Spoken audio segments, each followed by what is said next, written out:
अचानक જ આપણા મશીનનું અલાઇનમેન્ટ વહી ગયું એટલે આપણે 2 કલાક બેહવું પડ્યું. साला ये दुख का खत्म नहीं होता बे। અને પછી તો કરીને જ્યાં પાછા ખેલ સુનાવે છે આ બધા બડા હીરા કાપે.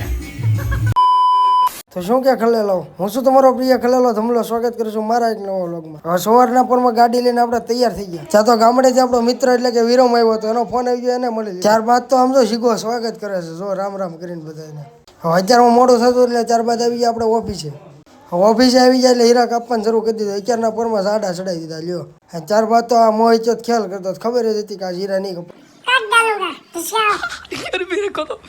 मेरे को तो ऐसा धक धक हो रहा है. ત્યારબાદ તો અહીંયા સર્વિસ સ્ટેશન ખુલી ગયું, તો હાલતા સર્વિસ થઈ જાય. તો અહીંયા સુરતમાં તો ઉનાળો આવી ગયો, તો એમ ગુલ્ફી ખાવા મળ્યા જોઈ લો. તમારે કેવો તડકો હશે જરા કોમેન્ટ કરી નાખજો. અને આ મોહિતનો ખર્ચો હતો, આપણો નહીં. અને ત્યારબાદ તો આપણા મશીનનું અલાઇનમેન્ટ વહી ગયા એટલે એન્જિનિયરને બોલાવી લીધો. આપણે 2 કલાક નવરા બેઠા હતા, એની તો કાઢવી ને આપણે. આપણા મશીનનું અલાઇનમેન્ટ લઈ લીધું ને ત્યારબાદ તો ડિસ્કો કરે, જોઈ લો ગીત વગાડતો હતો. व्लॉग में सुनावे છે આ બધા બડા હીરા કાપે. તમે આવ્યો તો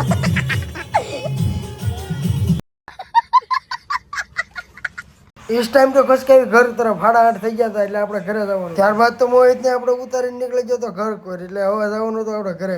હવે ઘરેથી ફાઇનલી જમી કરીને આવી ગયા પુણાગામ તળાવે. તળાવે સાથે તો ત્યાં તો આમ તો અમે એકલા નતા, 5-6 જણા હારે હતા.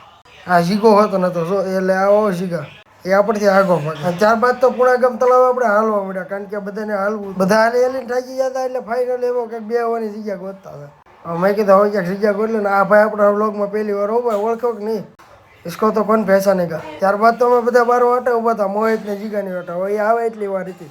અને ત્યારબાદ તો ઘરે જવા નીકળી જાય એટલે પેલા પી લીધી આપણે માતૃશક્તિને ખૂણે સોડા. હવે ખર્ચો હતો આપણે રાકેશ કાકા પરમારનો.